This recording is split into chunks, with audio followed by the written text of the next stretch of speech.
welcome to episode 23 of the SNA podcast, which we're going to talk about tonight, Monday Night Raw. In this Monday Night Raw review, part 4. Let's begin. Which all started with all the recaps, which I had. I made a review about that a couple of days ago. Of my first ever WWE Premium Live Event review on the SNA podcast on this channel. And then but anyway, they were showing all the recaps, what went down on last Saturday's Payback pay-per-view Premium Live Event. And then then they start off the show with returning Jey Uso. And he's a new member of the Monday Night roster, which he cut a promo saying welcome, and he was welcoming the fans, saying Jay, main event Jay is in your city. And let's see.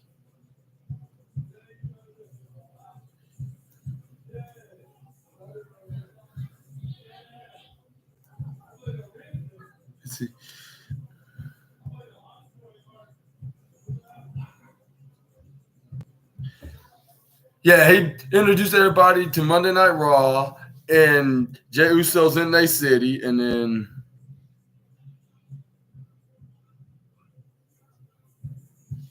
he reminded everybody he'd been gone for 2 or 3 weeks, and he said he felt a little more longer than that, and he's really, and he was explaining every single week on national television, fight for his family, and then he even made a Family Feud joke saying, "We Family Feud though, we really Family Feud," which he's referring to his feud with both Roman Reigns and Jimmy Uso, which he's no longer teaming with either man, because for one reason I'm gonna get to. After I talk about this, but one, that, and then two, and more like two, because Jimmy Uso betrayed him, but by selfishly costing him the championship because he was afraid to lose him, which he didn't think, but it didn't even make any sense if Jey Uso would have been like that. He would have been a better version of the tribal chief, but anyways, this is where the first reason, because thanks to this guy who came out and congratulate his move for Monday Night Raw, which that man is former honorary Uso, Sami Zayn. And then he was like, congratulations. And he's like, you show everybody that you can do this on your own, and you prove that you are the main event Uso.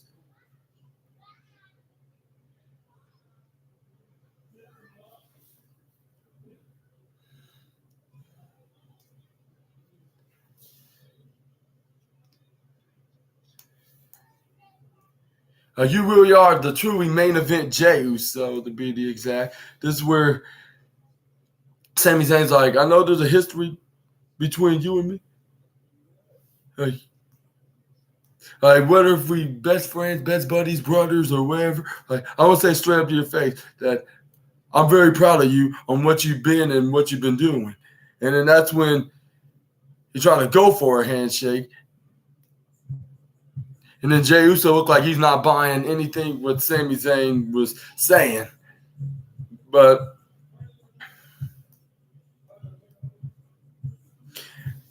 And then that's when Sami Zayn's like, okay, maybe not tonight, but whenever you want to talk, I'm here for you, bro. And then this is when Jey Uso's like forget it, come over here, and hey Sami. This is when he said, hey, Sami, come over here and let's shake it out. And then that's when it looks like you're about to shake hands, but Sami Zayn's like, but before they shaked it out, I just want to say, he called before Sami Zayn left the arena.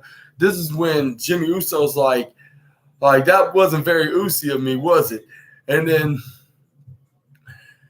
that's when everybody started chanting Uso, and then that's when Sami Zayn had a big smile, and then that's when they looked like they're about to shake it out, but they actually hugged it out, and then that was Sami Zayn left, and then this is when Jey Uso about to leave the arena, but Drew McIntyre soon after entered the arena, and then this is when it looks like they're about to get into a brawl between the main event Jey and the Scottish Warrior. Look like getting the ball, but Sami Zayn tried to calm things and keep the peace, saying like reminding Drew McIntyre that Jey Uso's no longer the Jey Uso in the bloodline.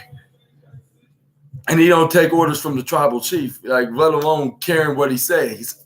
And yes, sir, that's a reference to that time where he's like, I don't give a damn what the tribal chief says, which I'm starting to use that as some sort of a phrase, some kind of a catchphrase, because it's kind of has a it's kind of catchy when you don't overuse it. So I'm just going to start using it on every occasional moment. But anyways, he reminded, and then that's when I believe it worked just for now, I guess, because there's been reported that regardless, Drew McIntyre is going to turn heel, but that's going to be later on into his stay into the red brand of Drew McIntyre staying in the red brand. But yeah, this is when him and Riddle had a tag team match against the Viking Raiders, and it seemed like if it was more than just a typical tornado tag rules match, because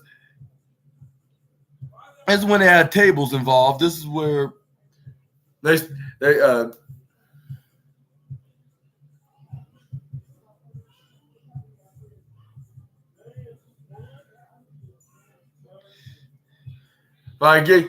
and then they even hit moves right through right through the Allen the announce table, like with Drew McIntyre throwing Ivar right over the Allen the announce table. This is when you start fighting Eric, he turned into a twist up duck belly to belly suplex, and then when he was still down on the ground, somehow Ivar got back up like 2 seconds later and hit him with a cross Viking splash, and then this is when.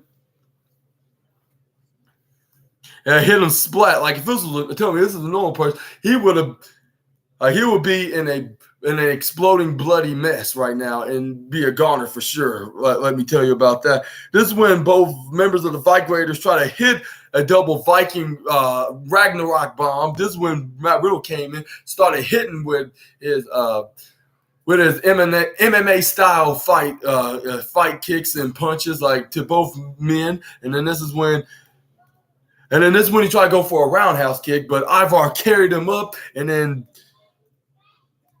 this is when he tried to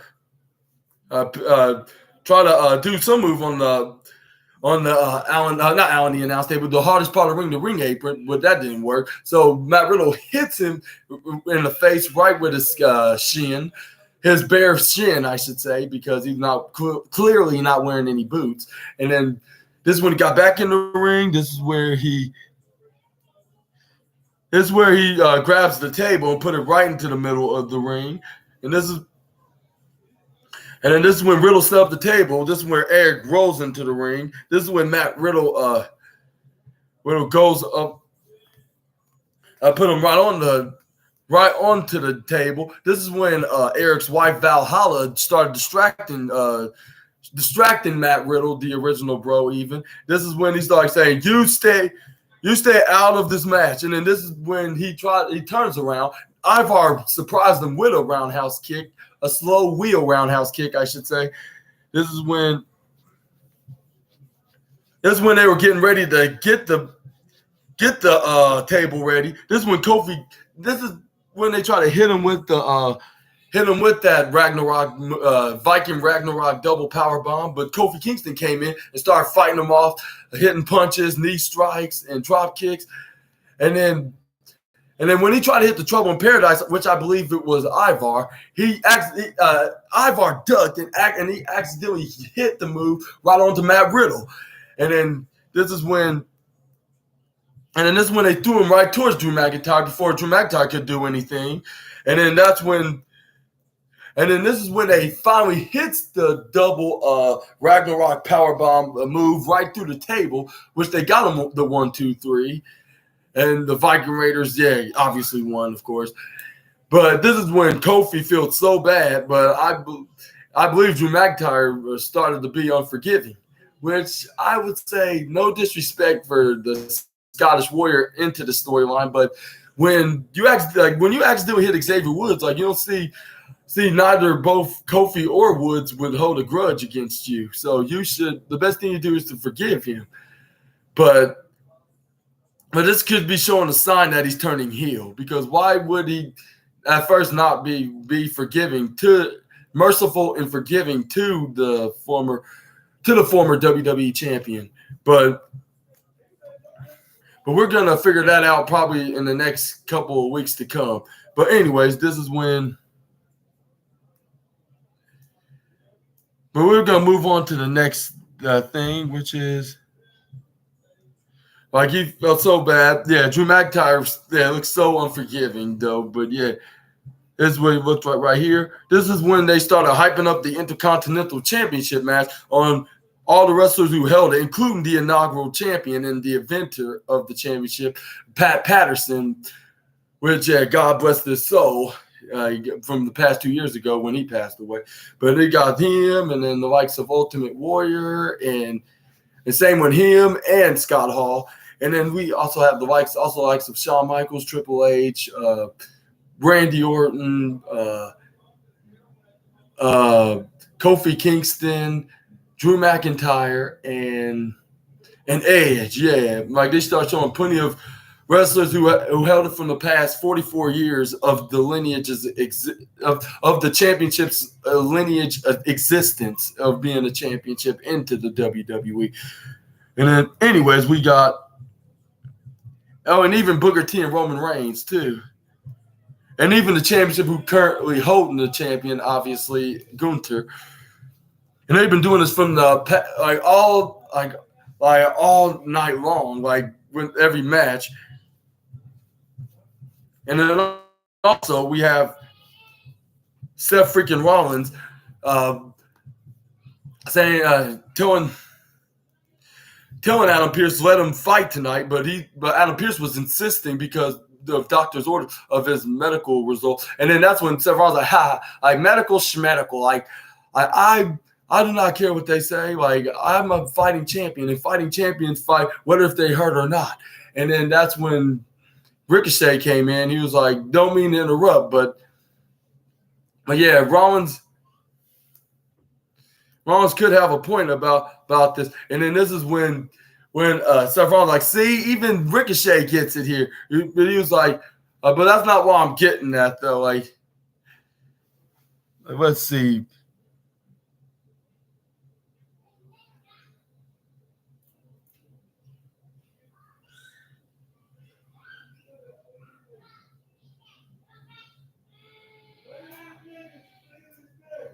Let's see on this replay right here. Oh, yeah. But before we get to that interview, this is when Shinsuke Nakamura said, I may have underestimated, this is when he said in Japanese, basically he said, like, I may have underestimated you, and you walked out to steal the World Heavyweight Champion. But I managed to stand tall by striking your back.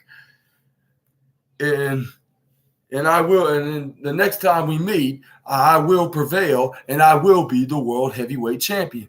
I'm like, I believe those reports were right. Those rumored reports about this feud not gonna end anytime soon. For the simple fact that he did this off the air, like when Seth Rollins was about to leave the arena, and then he attacks him from behind and still targeting that back by hitting him through the Titantrons with his bad back.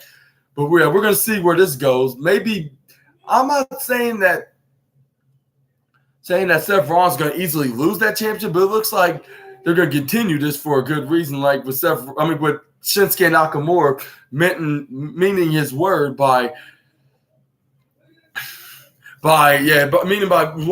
destroying him and his back and becoming the World Heavyweight Championship. I wonder if they do this in kayfabe or really doing anything like this, which I'm not sure they would do. That would be very unprofessional for literally breaking his back on purpose.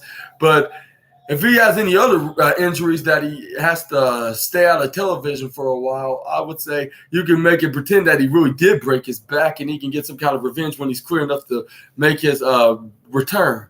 So I would say this is how I would book it. Like wherever that can write him off, like he could look like he literally break his back, but they'll do a pretty good job making it look like if it legitimately did it. But just to have him win, like hit him like with a Kinshasa or knee straight to his back, like from the top and the middle and bottom of his back, and then of the spinal area, and then hit him with a Kinshasa to finally win his first ever main roster World Heavyweight Championship. But what y'all think what should happen? Y'all let me know down in the comments below. But we're gonna continue talking about what on this interview. Hi. And this is when, let's see.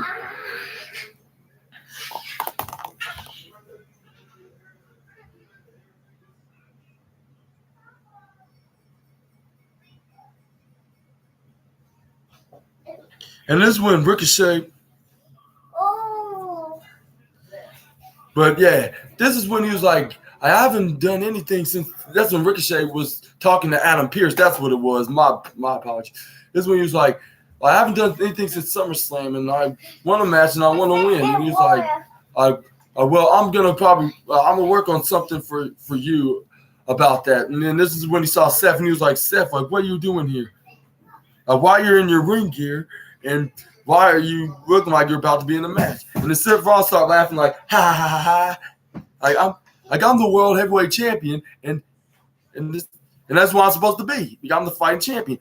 And he was like we've been noted by your doctors, you're not medically in shape, medically cleared or in shape to be in the match right now tonight. And then this is when Seth Rollins like, like medical, like nothing's not gonna keep me from fighting tonight and being such the greatest workhorse champion and to this title reign. And then this is when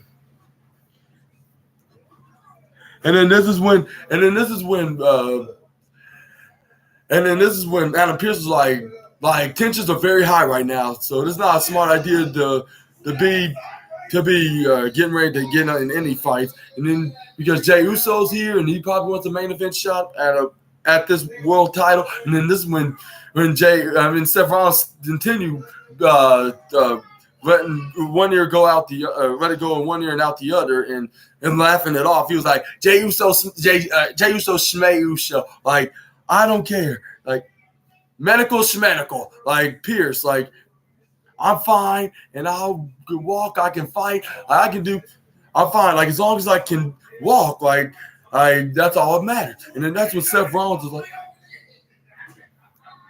And then this is when Ricochet said, like, he's like, no mean to interrupt, like, but I just want to say that you and Shinsuke tore the roof last night, like y'all did y'all's job like y'all said y'all were gonna do, and then y'all burned the house down, like, and then after you're back and all, like I was gonna say,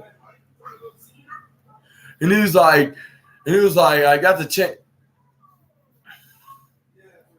Like, yeah, like, and doing it with the back being a bit messed up, like that, like that's a champ, like that's a fighting champ, that's a true champion, and y'all have respect for that. And then he gave dap to Rollins, and then he was like, Seth Rollins was like, I see, like Ricochet gets it, my guy right here. And then Ricochet's like, that's the thing, like, as much as you you don't have to carry the show, but you don't have to carry the show by yourself, like if you can hear the whole thing, like you can set this one up, and then Seth Rollins like, I'm totally fine. Like he's being like he's kind of like what Cody Rhodes was like a few months ago when he was selling the broken arm that Brock Lesnar did. Like it was like the go home show before it was at the end of May, the go home show of Night of Champions, I believe. And then Triple H was telling him like, like you don't have to fight Brock Lesnar if your arm is broken. Like you know that. Like if we find out that it's arm broken, like and then Cody Rhodes was in denial, saying like no, like his arm's not broken. Like it may be banged up, but it's not broken. And then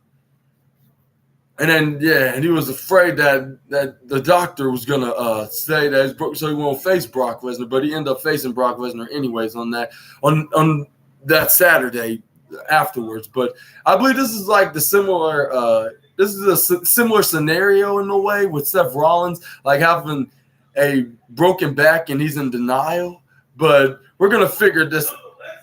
We're gonna figure out what's up and what's gonna be the outcome later on. But let me know about this down in the comments below, and we're gonna move on to.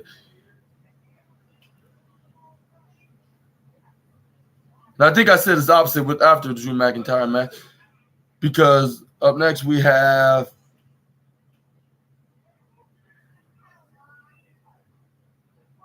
Seth Rollins cutting the promo. Up next we have, well, we're gonna see what he's talking about directly, like what he was saying. Let's see.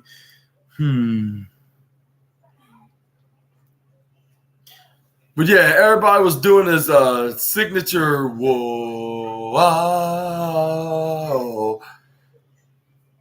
And then that's when he's presenting himself to the Charlotte, North Carolina fans, saying, Charlotte, North Carolina, welcome to Monday Night Rollins, the home of your current world heavyweight champion. And then I hope, like I am home this year. I am the revolutionary, and I'm the visionary revolutionary. I am. And then that's when he put the microphone up in the air and have the fans say it for him. He's Seth freaking Rollins. They said he's Seth freaking Rollins. And then that's when he started talking about his match 2 nights ago against Shinsuke Nakamura. He basically said exactly what he was gonna do, and he basically just did that. He was keep talking on my back, but unfortunately for his case, like he couldn't get the whole job done. Like despite like attacking my back and trying to break it as much as he can. Like and then that's when the fans start booing, and then Seth Rollins like Shinsuke put a boo. Like he put a bullet on my back, and he just keep doing it repeatedly. And to be honest, I'm not sure if I was gonna get back up for him keep annihilating my back. And then this is when, and then that's when he pulled out his straightened out his coat and pull it back, like, and he's like, but the last time I checked, like, I'm still the world heavyweight champion, which he revealed it all around his, like, which he still had around his waist, of course, because like, why wouldn't he? Like, he clearly won. Shinsuke was fooling around too much, and he tried to do a Kinshasa when he right into Rollins' face, but he couldn't get the job done. Like, let alone finishing him in his back. But he's probably not finished with his back yet, because he probably vowed he's not going to give up until he destroys him in his back and becomes the World Heavyweight Championship. But we'll see about that probably at Fastlane. But yeah, y'all let me know down in the comments. But let's finish off with Seth Rollins. And then this is when Seth Rollins, he's like, at the end of the night, he was able to walk out of the building, and he got pushed out of his wheelchair by his wife, Becky Lynch, of course. And he's like, and that just don't sit right with him. Like, that's what which I'll say, yeah, like, I agree, because like nobody should not deserve being to that state. Like no matter what, and yeah, you wish for everybody the best. Like, But this is when he was like Shaw, he's like,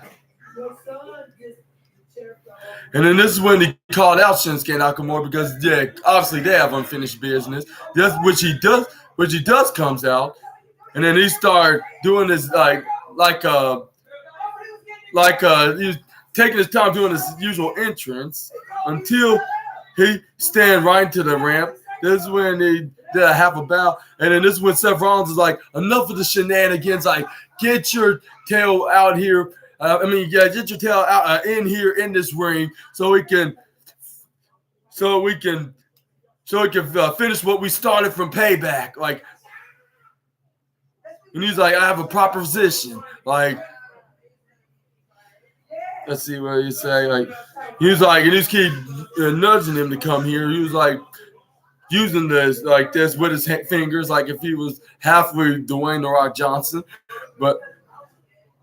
I'm not sure if he would look like him, even if he was imitating. And then he was like, and there's only one way for you to come here, and that's to give you the chance what you want. I give you that chance to give you what you want again. So what do you say, Shinsuke? We have ourselves a World Heavyweight Championship rematch right here, right tonight. And then that's when Shinsuke Nakamura said, like, oh, really? Like, you're going to give me an opportunity like that? And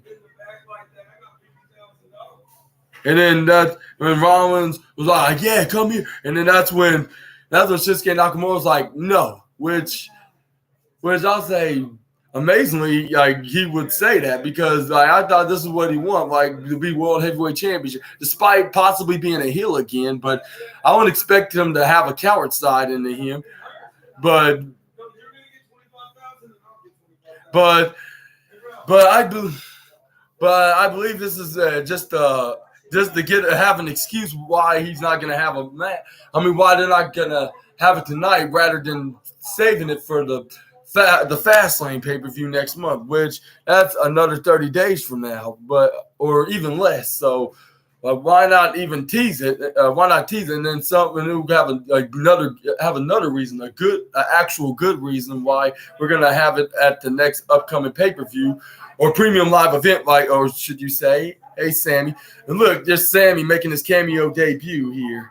Okay, Sammy, Uncle gotta make his continue making his SNA podcast. Will you just come over here or go back out?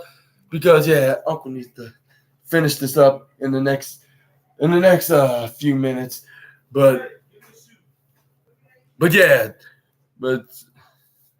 Seth Rollins was like, all right, you got me kind of confused here. Like, let's clarify why we're doing this here.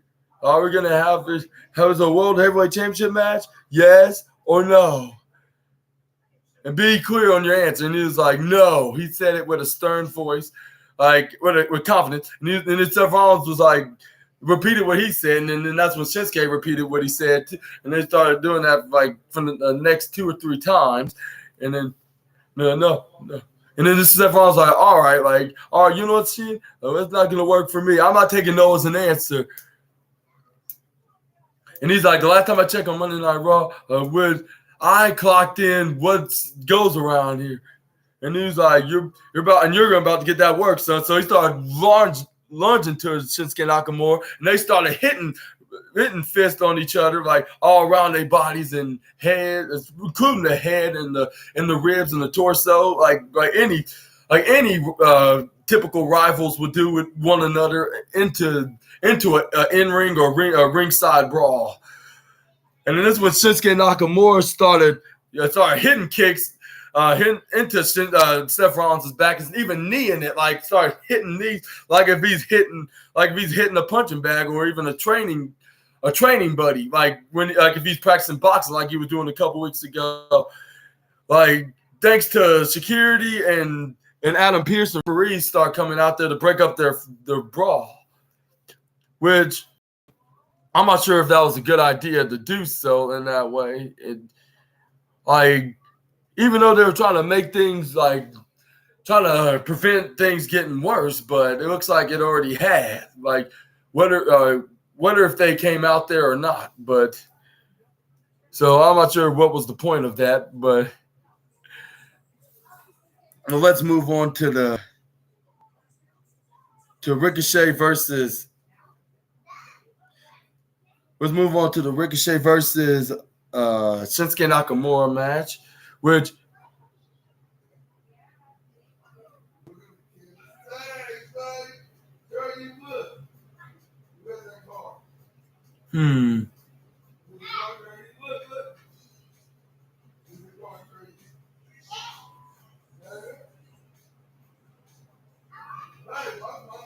But yeah, but this is when also Adam Pearce even said, like, why? What were you thinking? Like, I told you not to get physical out there, like in call Shinsuke, and then Seth Rollins like, well, I had to get what had to be done. It done. They got into an argument, and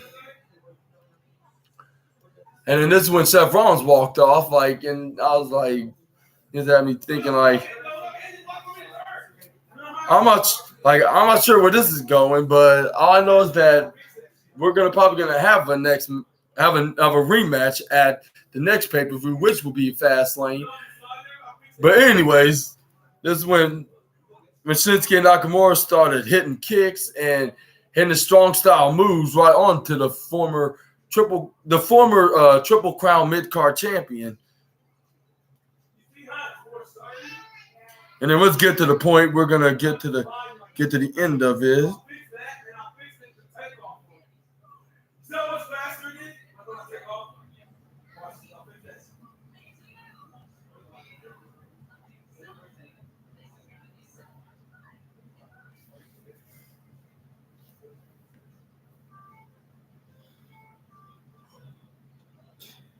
And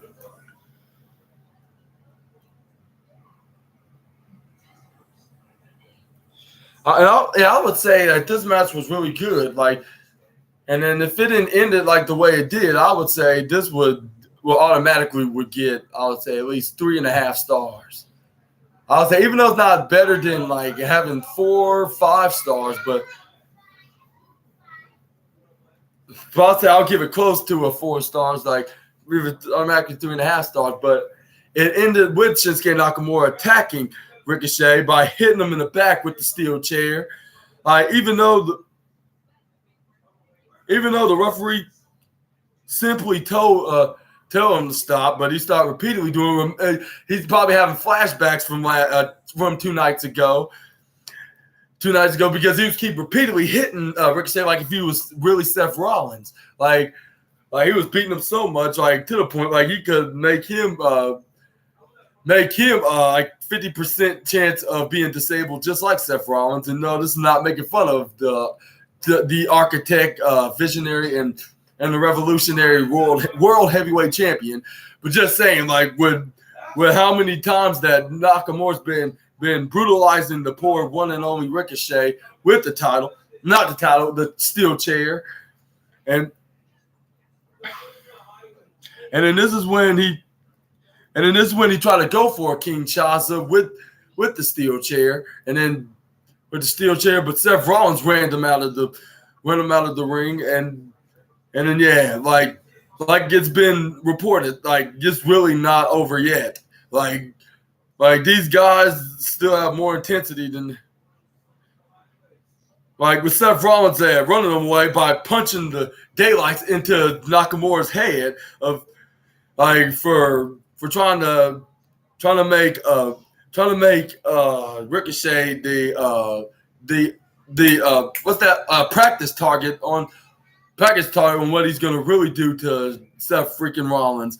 And then this is when security try to break it up and try to hold Rollins back, but he started throwing every single security guard right out of the ring, and then he hit him with a roll, and they ran up and dived and did a rolling senton right on all the security guards and the Shinsuke Nakamura. This is when Shinsuke Nakamura managed to counter him and threw him spine first right to Simba the Steel Step and started stomping on his back, like in the back of his head too. Like if there's any medical or any injuries into the back of his head, like if it's his back. And then Ricochet saved the day and started swinging the steel chair and running and having Shinsuke Nakamura running. And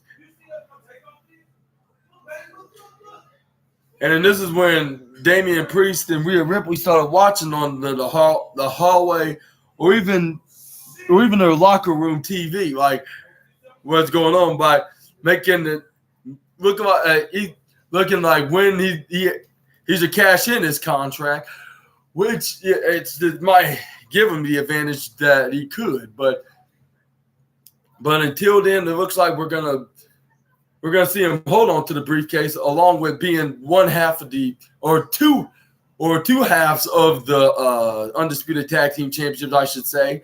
But something just tells me sooner or later in the next weeks or months, they're gonna turn those two titles into one golden championship, like one golden tag team championship.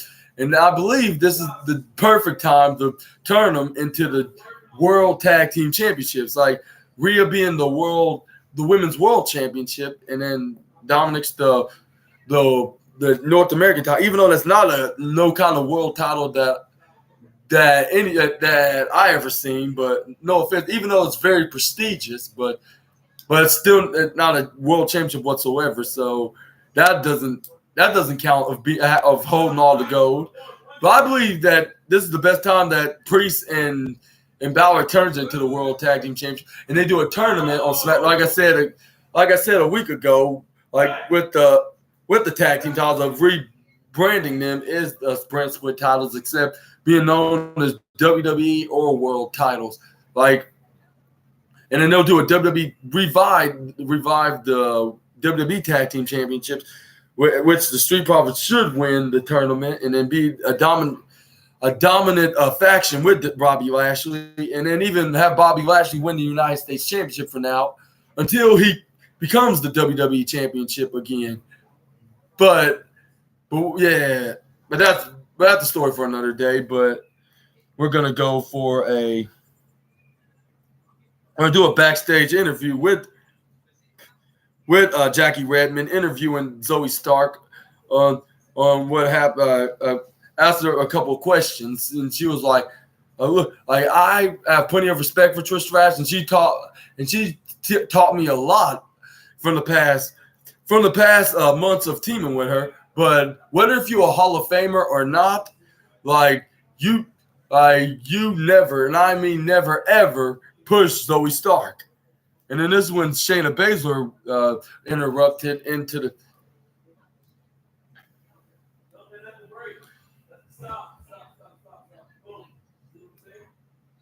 And then, he was like, no one should push Zoe Stark point blank. This is when Shayna Baszler came in, and he was like, and this is when Shayna Baszler was like, "I seen what you did this past Saturday," and then that reminded me when I finished things off with me and my friend Ronda Rousey, and then this is when Zoe Stark was like, "I see what you're doing, Shayna. And I also see that we have unfinished business. So why don't we have a match right here tonight?" And then Shayna Baszler,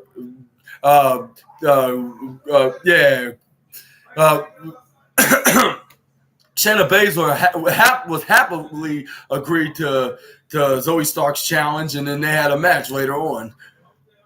That's the word I want to describe. She was very eagerly, she eagerly agreed to Zoe Stark's challenge, I should say. And but she also said, we should have a match right here tonight, see who's really is the baddest woman here on Monday Night Raw. And then this is when Baszler was like, "I like that, see you out in the ring." And then this is when the Judgment Day came out and celebrated that and claiming that they were holding all the gold. I was like, and I was thinking why you're I was thinking if that was the case, then how come you're not holding every single championship that's out there, including the the United States Championship, the Intercontinental Championship, the World Heavyweight Championship, the undisputed WWE Universal Championship, even the WWE Women's Championship, and even the NXT Women's Championship, Tag Team Championships, and the NXT Championship itself. Heck, even the Heritage Cup Championship. Like, then the list goes on and on and on, which I named all the championships. But I was like, yo, like, what is up with you guys? Like, what is up with you guys? Like, if y'all hold all the gold, like, you should say, like, if we are held in every single championship for every individual group, be a little specific, but everybody gets the point by proving why y'all such a tough, dominant faction on the Monday Night Raw break. But when it got the commercial break, like, this is where they showed that they're hyping up about Jimmy Uso is going to face AJ Styles, like I predicted, which I should have said that at the end of the match. At the end of this video of the SNA podcast. And I'll say I'm going to look into that match, and I'm going to analyze it when I finally get to watch the whole episode of SmackDown on the upcoming SNA podcast of the Friday Night SmackDown review part 4 this Friday, which is going to be exclusively on YouTube on this channel at Super Ninja Austin 213. By the way, make sure y'all check that out this Friday. But anyways, we're gonna talk more about the JD faction with them saying they said they were gonna do.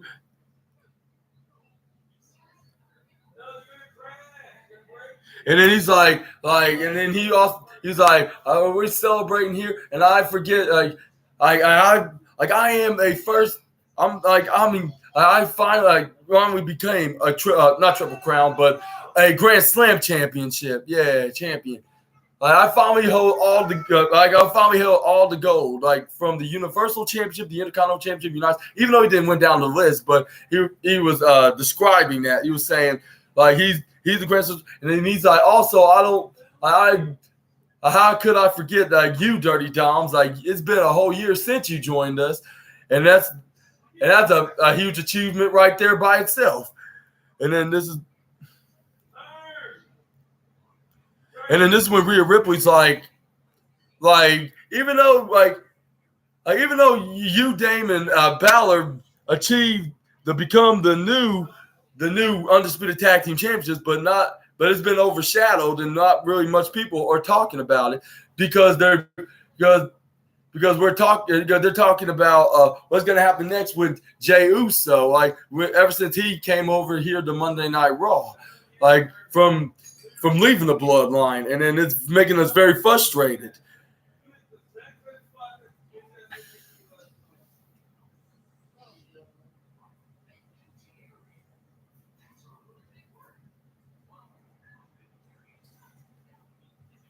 Yep. And no one dares to get into the Judgment Day's business and underestimates and overshadows them.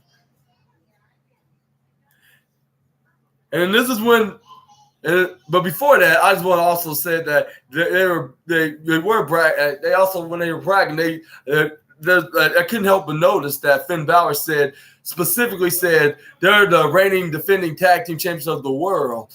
Which, I mean, I believe that New Day says that when they become out of the Raw or SmackDown tag team champions, they say they're the W, and wiggling their hips and pelvis area, saying they're the WWE World Tag Team Champions. But it's like if they're just name dropping that what they're going to do with the championships, and they're going to be known as the World Tag Team Champions. This could be a tease of that, like, soon enough. But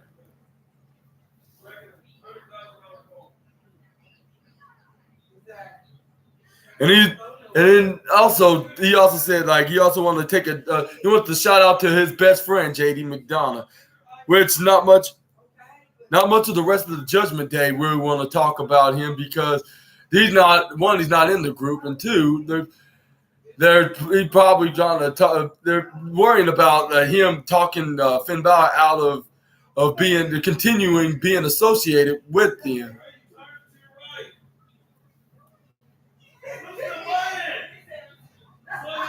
And he wants to thank him for reaching his greatest achievement yet, which is being a Grand Slam champion. That's what he said. And that's when the fans start chanting, "You deserve it," which I'll say, if he said if he should win the tag titles, of course. But I wouldn't have expected the win it with Damian Priest, especially like if it was like if it was 18 months ago. But I'll say yeah, he would probably win it with Finn Balor. When you would say no, I'll like if anybody from the future would tell me that, I was like, wait, what? Like, what do you mean? Like, he's gonna win with this group called the Judgment Day. I was like, you must be smoking. That's what I would be saying right now. If I heard that he would win it with Damian Priest along with Dominic joining the group and Rhea Ripley, like of being the women's world champion is Dom's his mommy Rhea, whatever you want to call it, like in the relationship onto Monday Night Raw. But we're gonna get to the.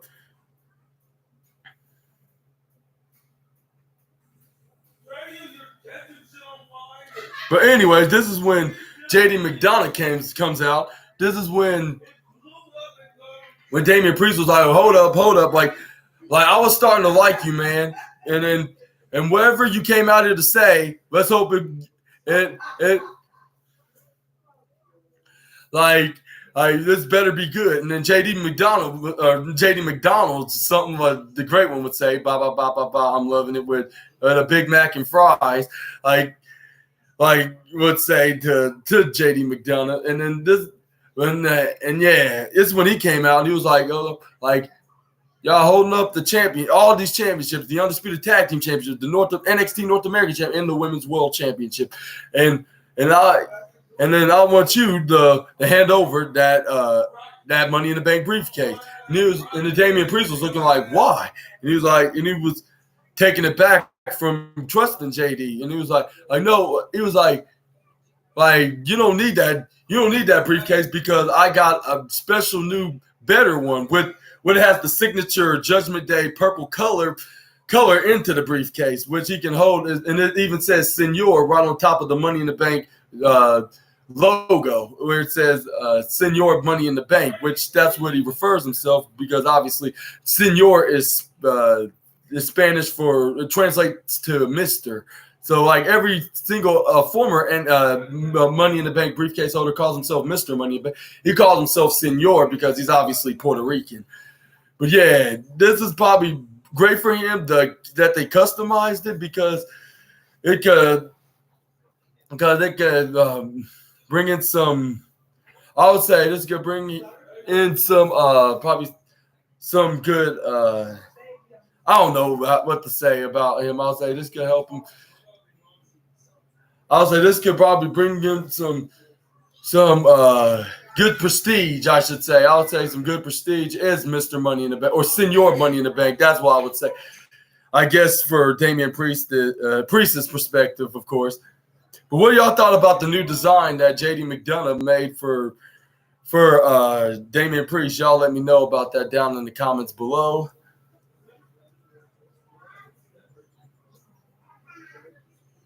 But anyways, this is when Sami Zayn came out. He was like, you big bobblehead, like cost me from winning and retaining the Undisputed Tag Champion with me and Owens, the Undisputed Tag Team Championships. And you too, Dominic, like by hitting me in the head, like I should fight one of you two right here tonight, which he settled for JD, of course.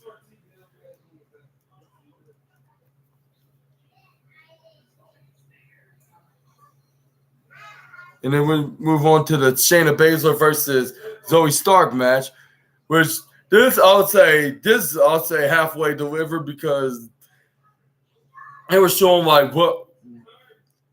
some sort of a reason. I'm not sure about a whole reason, but I'll say they're showing a reason why were they fighting, and they had some unfinished business from before. Even when when Zoe Stark was still teaming with Trish Stratus, and when Baszler was on her way to facing Ronda Rousey, which I believe, or was it? Well, no, I think it was when she was finished with her feud against Rousey.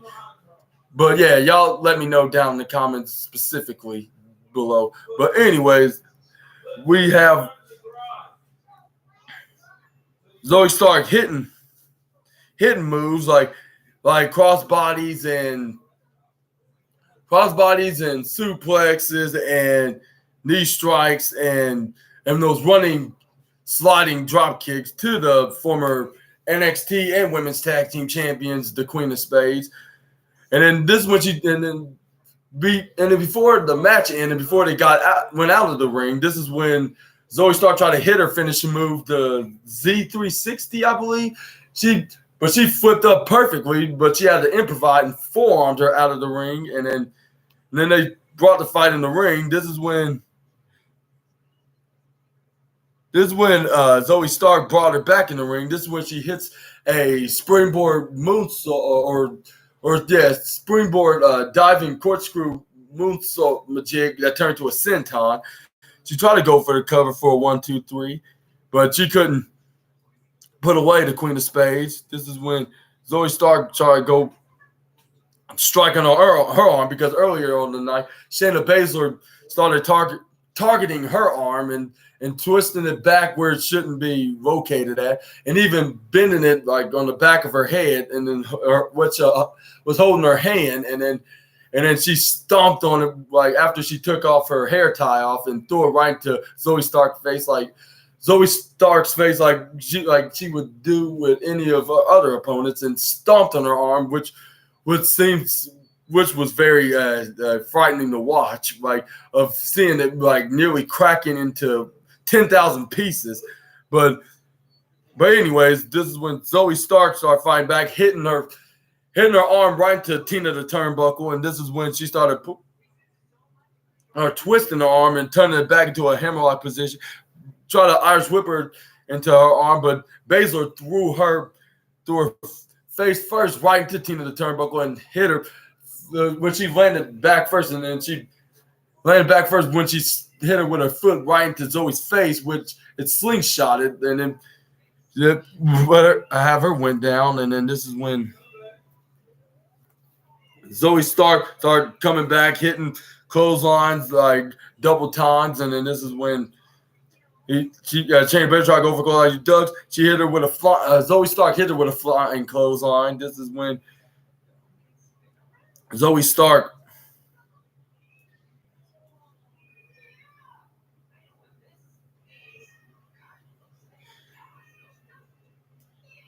and then let's see right here.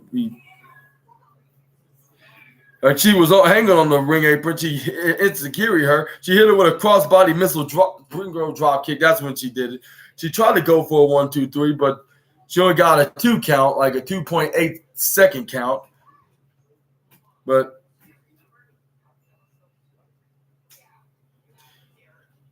Shayna Baszler came back. I hit her.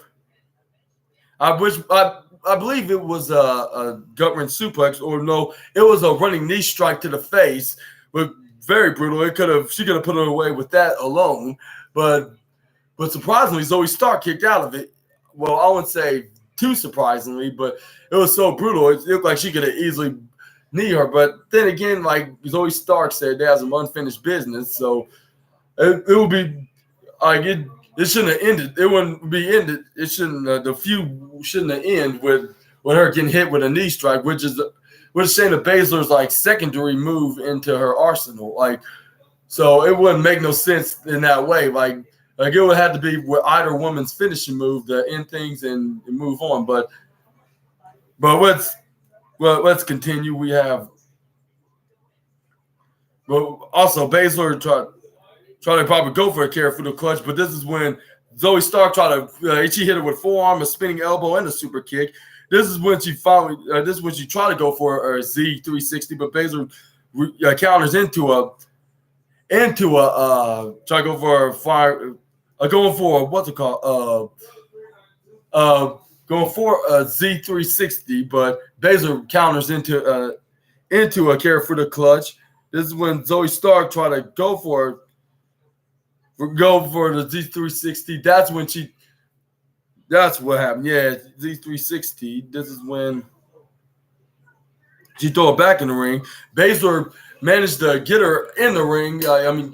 Lure her into a trap inside the ring. She got the Karafuda clutch locked in around Zoe Stark's throat or in her neck or wherever place that she was choking her out.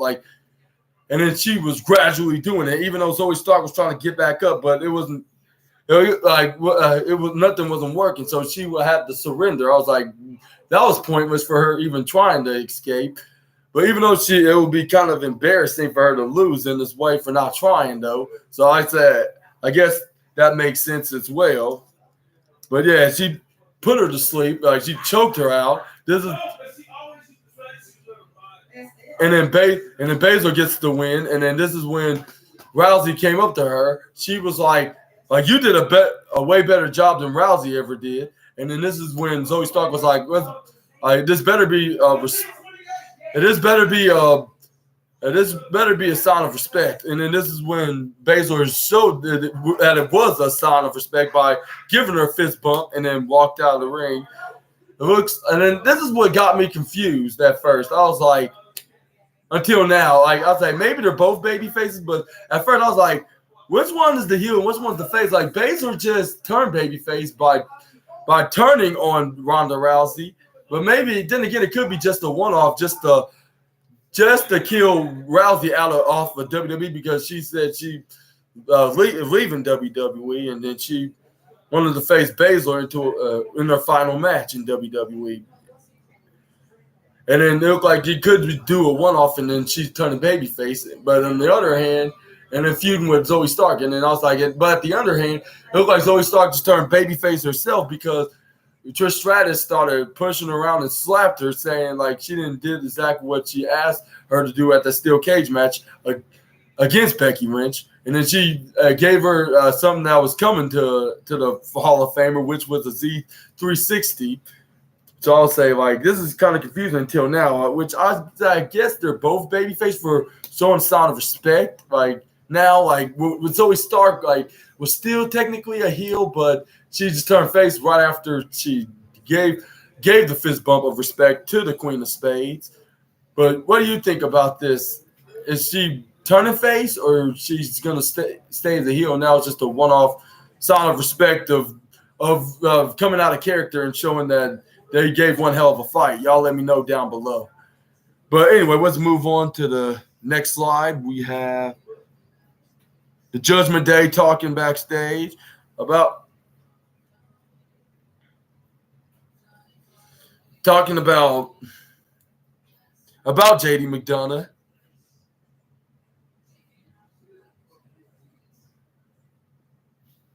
And then this one's now y'all like and trust him now. That's when Finn Balor started asking both Dom, Rhea, and Dame that now all three of them trust him. Can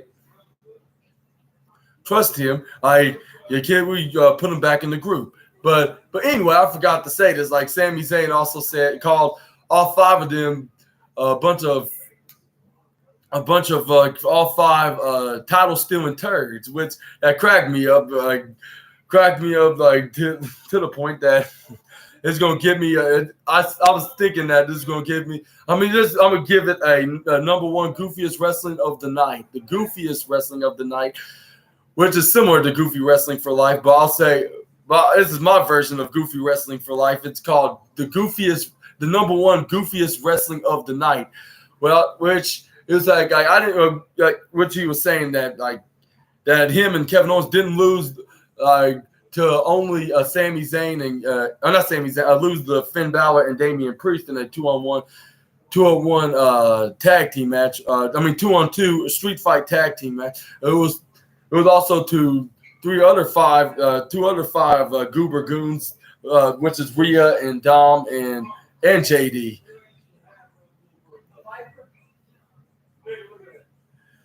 They lost to Fox. I thought I might let y'all know. I forgot to say that when Sami Zayn Zayn said like, and you, and the biggest, he's like the biggest turd head of them all was Dominic, and then that's when he challenged JD Madonna later on. This is when he's, but anyway, we go back and say that, and then Damian Priest was like, yeah, that was your boy and all, but we're not sure if we want to sign or not have JD join the group. He needs to prove him. He basically said like he needs to prove himself that he's Judgment Day material. And just because he has have the exact same initial JD, like don't mean that he can easily join the group, and he needs to show that he's material enough to be a member, be the fifth member. And then that's when Finn Balor's like, yeah, I agree, Damian, but we haven't been the tag team champion if it wasn't for JD specifically, which I saintly agreed. I'll say he's like the first person that he was the first person that the reason why that they're the undisputed tag team championships tonight, like is because Sami Zayn hit Damian Priest with the Hoover kick, but JD pulled him out of there and hit him with the ring post, of course, like for those who watched the match, but for those who didn't watch the match, like. I watched the match. That's what happened. Like he hit him in the face first, even though Kevin Owens hit him with a 360 clothesline after that, and hit him with a pop-up powerbomb. But Rhea, speared him right into the barricade, and then that's when Sami Zayn haluva kicked Finn Balor, and then Dominic Mysterio hit him back first with the Money in the Bank briefcase, which gave Finn Balor enough time to pin for the win, but. And that's when Finn Balor's like, "What about you, Rhea and Dom?" And then Dom's like, "I'm cool with whoever. I'm cool with both of y'all. I'm cool with both of you. Both of you would think about this. Like, I'm cool. I'm cool with it either way. I can go either way, basically." And then that's when Rhea's like, "Well, let's see how it'll go against Sami Zayn tonight, and then if he wins." We'll think about of him joining the Judgment Day, and then this is when Finn Balor was like, "Thank you so much." This is when they both walked out of there, and then this is when Dominic was about to leave, and then this is when before Dominic Mysterio left the Judgment Day locker room, this is when Rhea pulls her Latino Heat Dirty Doms into the side or to pull them back and said, like, Dom, make sure under any circumstance that Dom, like, make sure that under any circumstances that JD does win, which it looks like they want him to join the Judgment Day, which I don't know what's the reason that convinced them of him joining, because they were on Damian's side at first when JD Madonna started coming around. But we're going to see about. But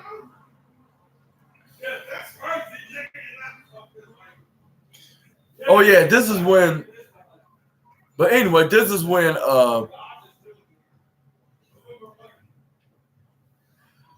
when Raquel, I forgot to say earlier, Raquel was backstage with Adam Pearce. She was asking for a rematch because you seeing with Dominic being involved, like, and then this is when Adam Pearce was like, let me see what I can do.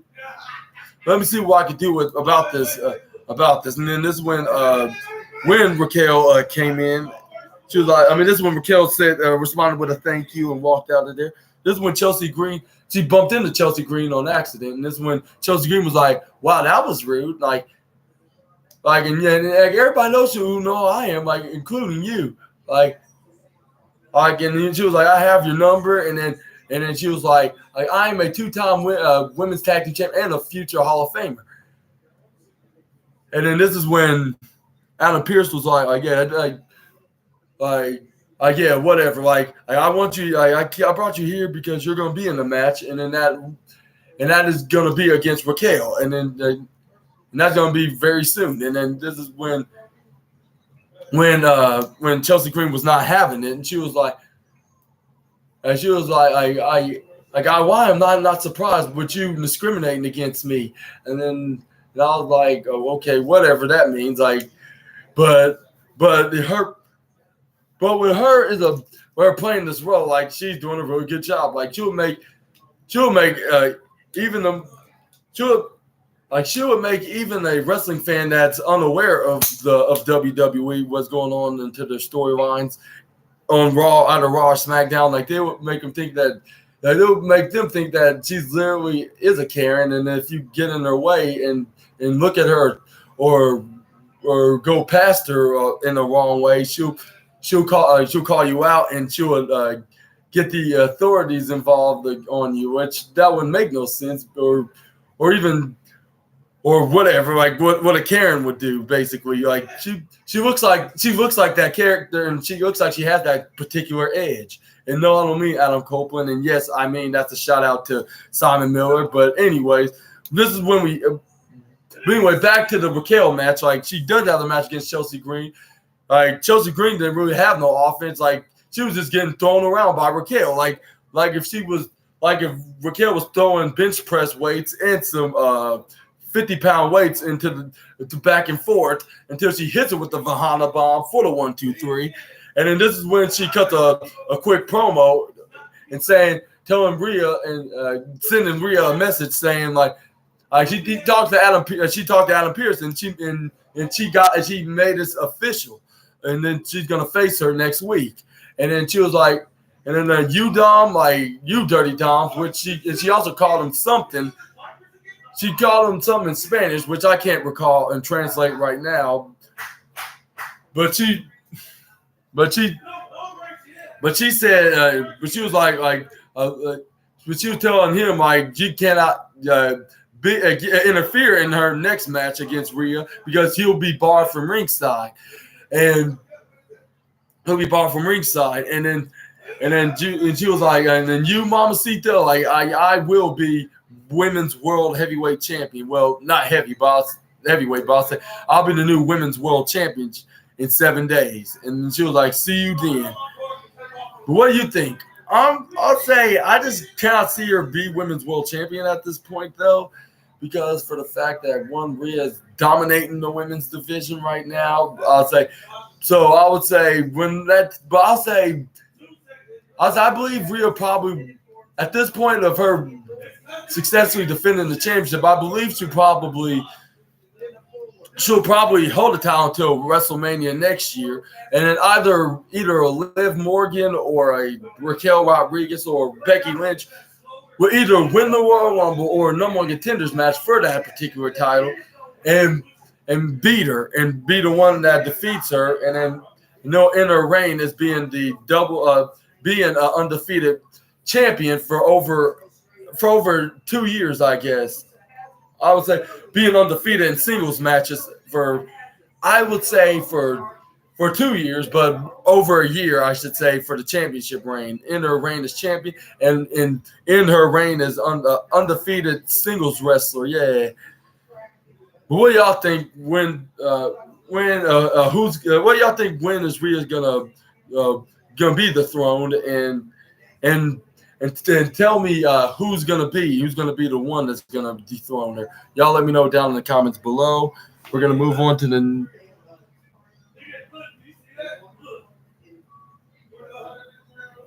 This is when Gunther said would send a message saying like, are you getting a couple of your wins from the past couple of weeks?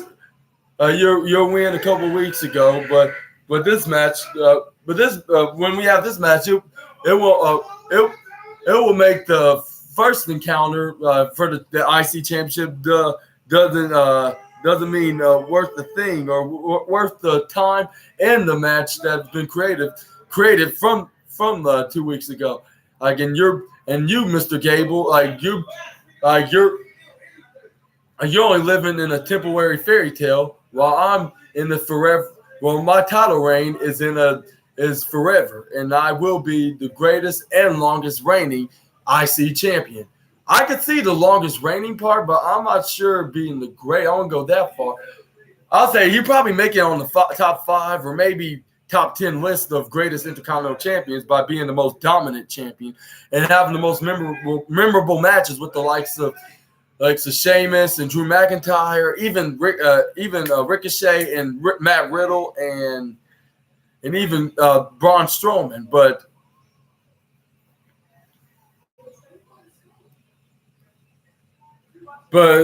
this is when Chad Gable answered back.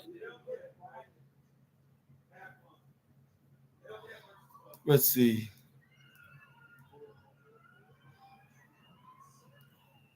When he was wearing this jacket called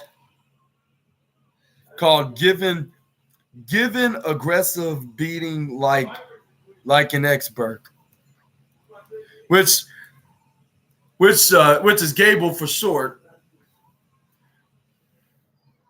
And then this is when Chad Gable was like, I had a lot of time to think of this, and he's like, they're like, you, Gunther, you see a guy like me deserve to be in the history books. But like, I'm already in the history books because for being an Olympian and a 4-time graduate with a master's degree, a valedictorian, and then he's what's that called?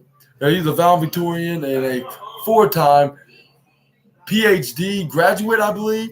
And then he was naming all his achievements from, like during his wrestling career and before his wrestling career, for being like the greatest student and the greatest wrestler. And he's like, I'm putting you and putting my crew until my family sitting in the front row watching me become the new Intercontinental Champion. And I'm not and I'm gonna end your reign, and you're gonna be the second longest reigning champion, and you won't get the chance to beat the Honky Tonk Man's record. And then I'm gonna show you that. And he also said he's also gonna show him that he's gonna be more than just the tag team special. And the spoiler alert, he just did that. But yeah, we're gonna talk about that in a minute. As soon as we get to these next videos. I mean, not next video, these next slides. And he's like, and he also said that holding on to that championship did not compare to being my desire of taking it from you. This is when he got very serious, because he's serious about winning a singles championship. Because if he win this, then that means this will be his first championship in WWE. But we're gonna get to Miz TV. This is when he's like, "Welcome to Miz TV," like for me being a special guest. And then this is when he had a special guest, which he's known as the 16-time world champion, and my all-time WWE favorite, John Cena, which we didn't see him there. And then this is when Michael Cole's like, "Where's he at?" And he's like, "There he is, that here right there," like, which he's making an invisible joke, like every single wrestling YouTuber would do, like especially the great one of the "you can't see me" visible joke. Just like I was like, well, wait, ain't that the invisible? And I even made a joke saying, "Isn't that the invisible John Cena from the WWE 2K23 game?" Like, I was like, it is, because like the Miz is talking to him. He was like, and he was asking him why did he cost him to beat LA Knight. And then that's when everybody chanted "yeah," and then the Miz was like saying, "Don't chant yeah, like it's yes." And I'm like, wow, like why are you trying to be the new Daniel Bryan now? Like the guy that you should have had is your mentor. But anyway, I was like, too bad that can no longer be an accurate catchphrase because obvious reasons, and we're probably not going to see that for many years to come. But anyways, this is when the Miz started swinging in the air. He hit, I believe he hit the Miz. I mean, not the Miz, the invisible John Cena, and then he hit him with the skull crushing finale. I was like, if Charlotte, North Carolina's, if their nearest mental facility saw this, they probably would have committed the Miz for doing this, because they'll be like, "What the? Who the hell is he swinging at and hitting his finishing move on?" Like, which I just thought I just start some kind of a special mentally encounter myself when I do these wrestling reviews on which when heels start doing some mentally odd stuff, which I'm gonna think about doing, but y'all let me know if I should down in the comments below. But yeah, that was the segment, which was, I'll say, useless but comedic, which was I would say the second goofiest wrestling of the night. Maybe I should have did vice versa. I should put Sami Zayn calling the whole Judgment Day of five members of calling them all 5 members of, what do you call them? Of turds, yeah. 5 heads of turds, yeah. but I'll say, but my opinion, that's number 1, and number 2 is the Miz inviting the Invisible John Cena to be the special guest of Miz TV. But we're just gonna move on to JD McDonald's. I'm loving it, which is the Irish Ace. And then I would say, I'll say maybe this was the second match of the night, because for the fact that it's about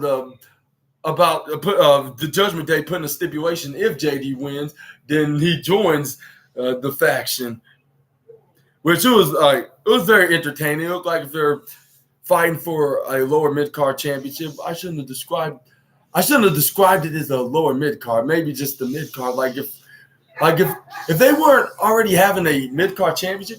Why are you shushing right now, Trey? You want to say hi to the people on YouTube? But anyways, this is when we have the match. JD McDonald started bringing some plenty of offense to Sami Zayn, hitting him with a running Spanish fly, and spearing him and hitting him in the midsection into the corner turnbuckles. He tried to go for a suplex, but Sami Zayn countered it into a suplex of his own. He started making a huge comeback. It's when Sami Zayn tried to run straight towards him to the corner turnbuckle, but JD McDonuts, I should call him, flip him over into face first, right into the teen of the turnbuckle. This is when he put him off the top rope. Would you try to go for a suplex, which I believe he countered it.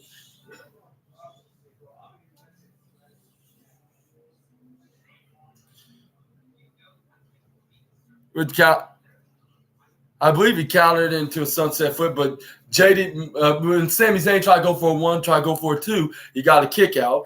And then this is when JD started going for a headlock right onto Zayn. And it looks like he just maybe might have a chance of winning, but Sami Zayn managed to fight back. He started hitting right hands. JD McDonald tried to go for fist, but Zayn started throwing right fist to him, countering him right fist. He started hitting him with running clotheslines and leapfrogs, and then this was when Sami Zayn Irish whipped him right to the corner turnbuckle. He hit him with a flip right off the team of the turnbuckle.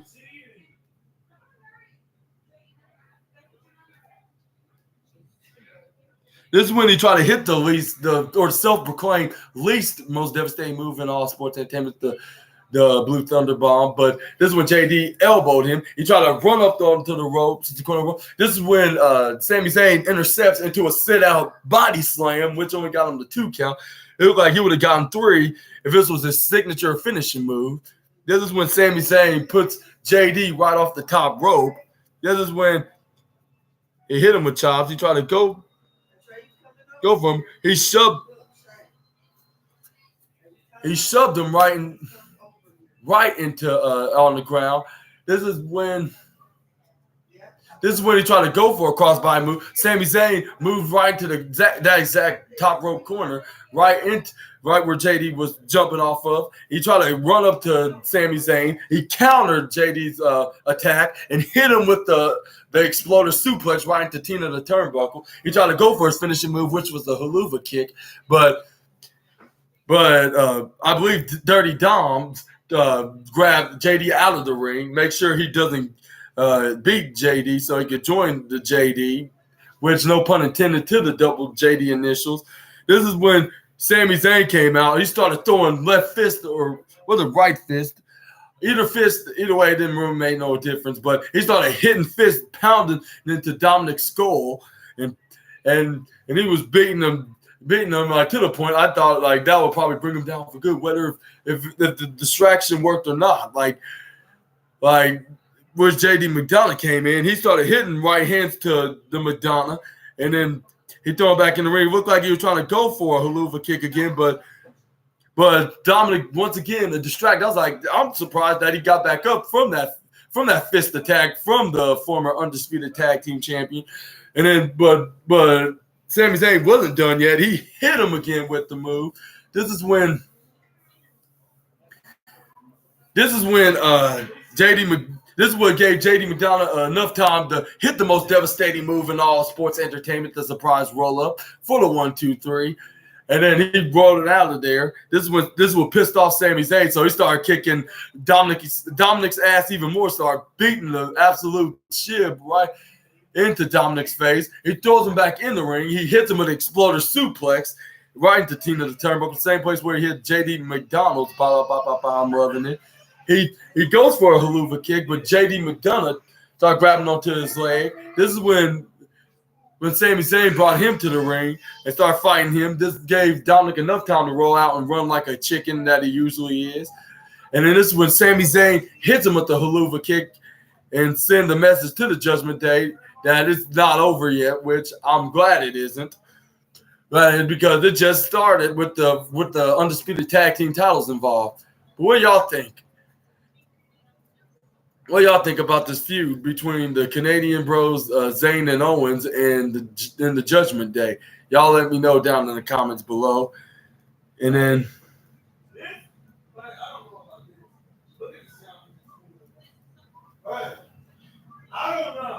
let's see. Let's go to the next slide. And they started hyping things up about Tiffany of a future feud between Tiffany Stratton and Becky Lynch. With Tiffany Stratton interrupting Becky Lynch a couple of nights ago at Payback's in an interview at Payback. Tiffany Stratton's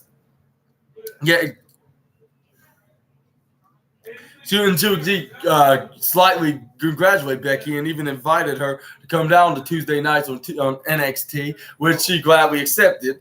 And then that's when they hyped up her match with Tiffany Stratton's match against the number one contender from last week's Fatal 4-Way match, which was Kiana James. And I would say this is going to be an obvious prediction, but I predict that Tiffany Stratton's going to retain because, like, for the simple fact that she's going to be in a feud with Becky Lynch. And I believe this is the time when Tiffany Stratton will be dethroned. I would say, even if Becky Lynch wasn't mentioned as a former NXT Women's Champion, nor Becky Lynch correcting her, and everybody else on Twitter was doing it too, I would say, at least not yet, of course. I would say she would still retain because for a fact that she's doing having major success as Women's Champion. Even though I'm not the biggest Tiffany Stratton fan, I would say she's doing a really good job on being the top heel young Women's Champion, and she's going to hold that title for the next few months to come until there's going to be until there's a new upcoming babyface that could dethrone her, that look championship material. Whether if it's Lyra Valkyria or name it, or Gigi Dolan. Like, she's starting to be an upcoming single star. And she looks like she could be a future NXT Women's Champion. Ever since the. Anyway, Anyways, yeah, never mind that. But anyway, this is where I'll say Tiffany Stratton will. Tiffany Stratton is going to win until either Alive or Valkyria or Gigi or even what's her name Roxanne Perez be a two-time NXT Women's Champion, which I still believe she will. Whether if she dethrones Tiffany Stratton or even somebody else, I believe she will be that championship.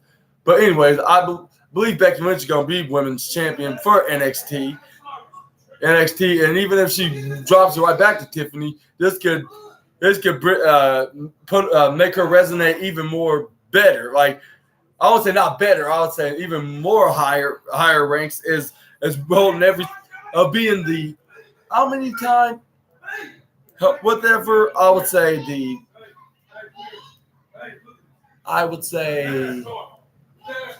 Charlotte Flair, Bayley, or Asuka Dance.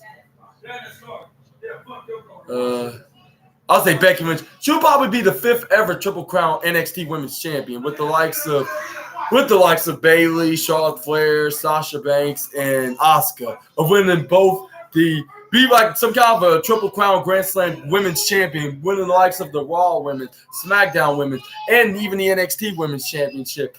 But what do y'all think about this matter? Y'all let me know about that also down in the comments below. We're going to continue with.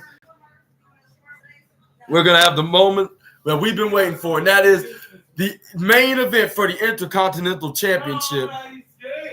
And impressively, Chad Gable did just a bit more than expectations, because he started fighting back, hitting German suplex after German suplex, making him look like that he really is the modern day Kurt Angle, and then even hitting a dive in the headbutt. But even though Gunther started hitting him with those deadly chops like he usually do, even one that was silent but deadly, I was like, you couldn't hear how painful it was, but you could probably would have felt that, like if it was you, like this for an example. You could hardly hear that, but it hurt like shit. Yeah. But that's what it was like. Like, I was like, holy shit, break my ribs, which is another, obviously a catchphrase, a rhyming catchphrase, of course. Okay, Sammy, this is your second cameo. Say hello to everybody on the SNA podcast. Sammy, not right now. You gotta wait for Uncle to get done. Uncle Julian, Super Ninja Austin, Uncle Super Ninja Austin to get done. But yeah, like everybody say hello to my doggy nephew Samson. But anyway, yeah, Uncle Super Ninja Austin will play with you as soon as Uncle get done. But anyway, but Gunther tried to hit him with all his moves, but Chad Gable. But it's when they were outside, he hit the number German suplex right on the outside. He did not want another count-out victory, so he throws him back. He learned from his mistakes, and then they got back in the match. And then this is when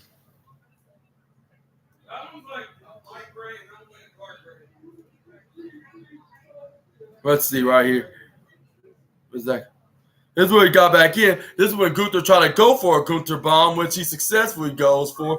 It only got a 2 count, but it looked like that would have been it if he didn't kick out at the last 0.1 final second.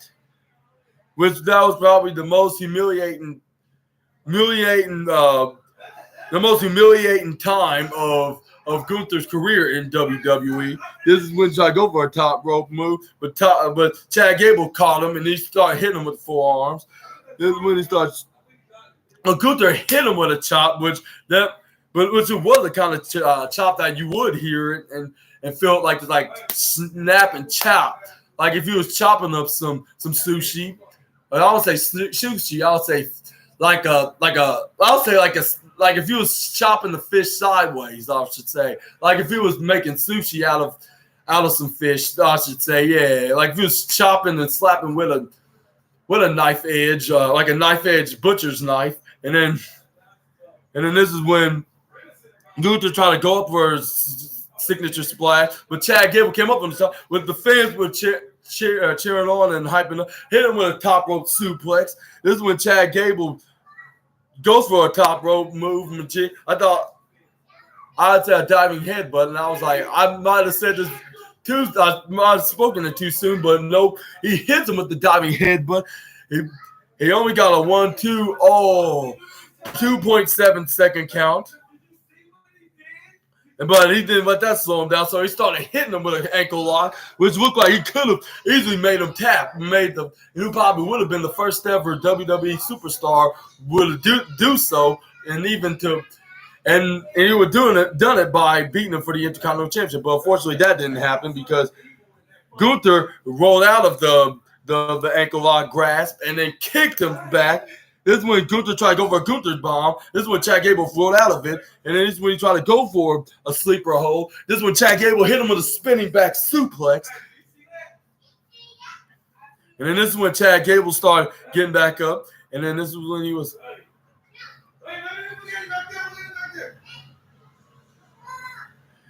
And then this is when Chad Gable tried to go for a rolling German suplex, which,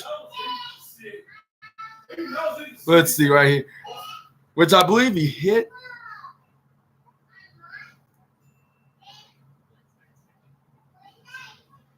Yeah, he did, which it looked like he had it right here when he hit him with the most beautifully and amazing rolling German suplex that I have ever seen from the former Triple Crown Tag Team Champion. By rolling him up into that move, he almost got a 3, but he got a 2.999999 plus 9. I out of 0.1 away from being 3. And Chad Gable was like, how did he do that? That's when everybody else wouldn't know. This is when he tried to go for a signature moonsault. Gunther had his foot up, but he expected that. He grabbed one of them and started hitting the ankle lock like if he was Kurt Angle. And then this is when he rolled him out of it. This is when Gunther tried to roll out, but he still had to hold on to the grasp into his leg and the ankle. Hold on to his ankle and then even lay it out, doing like Kurt Angle would do to make him have no choice but have make him tap, like have triple force into his opponent's leg. But it looked like for Chad Gable's case, it looked exactly like he was about to win the Intercontinental Championship when he was laying down, holding on to Gunther's leg. Like he started pulling it back and started twisting it to make him tap. But amazingly, I was surprised that Gunther got out of it, because it looked like Chad Gable was not getting up. So he kicked him out of it, and kicked him kicked out of it, and then he kicked Chad Gable right in the face, put him into the sleeper. He thought he was gonna retain, but what he didn't know that Chad Gable had a plan. He had it right up his sleeve. He flipped up, and then he tried to go for a 3 with the most devastating move in all of sports entertainment, which he probably learned from Kairi Sane and AJ Styles in this version of the sleeper roll-up. But unfortunately, he only got another 2.999. And then this is when Gunther tried to go for another sleeper. But he hit him. But this time he hits him with a back suplex or some kind of a sleeper suplex. It looked very devastating alone. He could have won with that move. But he hit him with a Gunther bomb, which I would say that's probably not going to put him away with that landing. But I was like, okay, it's over. When he hit him with the clothesline from Hale with the 1, 2, 3, and still your Intercontinental Champion, and in the next couple of days be the longest reigning Intercontinental Champion by beating the Honky Tonk Man's record, which I would say I knew this was going to happen because he wouldn't get up to this point and just to lose anytime soon when he can beat the Honky Tonk Man's record, and then he can just hang on to champion for another month until Chad Gable gets an opportunity, and that's when Chad Gable wins the match, probably at Fastlane. But yeah, this is how Monday Night Raw ended with a sad Chad Gable family, especially I believe one of his daughters was legitimately crying because her father didn't win the IC title, which was very devastating for the Gable family. But I hope that Gable does, for that sake, I hope that Chad Gable does win the IC championship. unfortunately, it may not be until another less than 30 days. I'll say probably 4 weeks, like 20. I would say near 25 days from now, I believe. Yeah. I would say, yeah. Not 25. I would say, no, perhaps 26 days. Yeah, 26 days.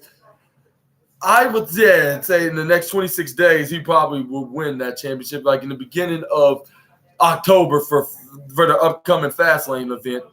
But overall, I would give tonight's Raw a 4 stars out of the 5 because it was just something to look forward to because it was the fallout episode of Raw after Payback. So it really delivered, maybe a couple of flaws, but according to my eyes, I would not wouldn't worry about it. I'll just say it just don't get like a full 5 stars. I would say it gets 3, it could get 4. Like it's my mind to decide. It could be even 3.5. It could be 4.5 stars, but I'll say 4 because they absolutely delivered by putting the IC title in the main event because it looked like a championship. But I would say the Sami Zayn versus JD McDonough, if they didn't have that Intercontinental Championship, that would for sure would have main evented. Even though there was too many Judgment Day versus Canadian brothers main events like from the past couple of weeks, but who cares like about the rankings that way? Like when they're enjoying watching Raw every single week. And how y'all would rank tonight's Raw? Y'all let me know down in the comments. And for those who are watching, I'd like to say thank you. And whoever liked the video, make sure to give the big thumbs up and then subscribe and click the bell notification if you're not already. And then tomorrow I'm gonna do episode 24 of the SNA podcast. It's gonna be the NXT review part 4. Make sure to check that out less than 24 hours from now. And then I've been your host, Super Ninja Austin. This has been episode 23 of the SNA podcast of the Monday Night Raw review part 3.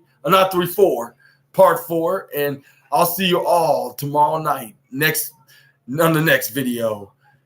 Peace out, SNA. Out. Okay, let's